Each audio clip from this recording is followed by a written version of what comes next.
నిర్మల్ జిల్లా నర్సాపూర్ మండలం కేంద్రంలో మంత్రి ఇంద్రకరణ్ రెడ్డికి నిరసన శాఖ తగిలింది. కేటీఆర్ ఆదేశాల మేరకు బీఆర్ఎస్ నాయకులు కార్యకర్తలు ఆత్మీయ సమ్మేళనానికి వెళ్లిన మంత్రి ఇంద్రకరణ్ రెడ్డి కాన్వాయ్ను బీజేపీ శ్రేణులు అడ్డుకున్నారు.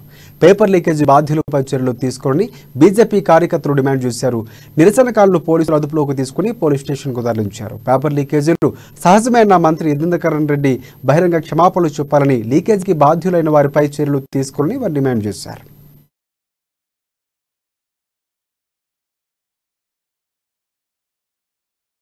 ప్రశ్నించాలని చెప్పేసి మేము ప్రశ్నించేందుకు ధైర్యం చేస్తే ఈ రోజు ప్రజాస్వామ్య విలువల్ని కాలరాస్తూ మనందరినీ అక్రమంగా అరెస్ట్ చేయడం జరిగింది. ముఖ్యంగా భారతీయ జనతా పార్టీ ఏడ ప్రశ్నిస్తే ప్రజలకు విషయం అర్థమవుతుందో అని చెప్పేసి, నిరుద్యోగ విషయంలో ఏ విషయం అయితే బయటకు వెళ్తాయని చెప్పేసి, నిరుద్యోగ విషయంలో పరీక్షల వ్యవహారం ఏదైతే ఉందో లీకేజ్ వ్యవహారము, ఆ వ్యవహారంలో మేము మంత్రి గారు నిలయేందుకు వెళ్తే వాళ్ళు అక్రమంగా అరెస్ట్ చేసి ప్రజాస్వామ్యాన్ని కూలి చేసే విధంగా ఈ వ్యవహారం కనబడుతుంది కనుక ప్రజలు రానున్న రోజుల్లో ఈ వ్యవహారాన్ని అందరూ కూడా గమనించి తగిన గుణపాఠం చెప్తారని చెప్పేసి ఈ సందర్భంగా కోరడం జరుగుతా ఉంది.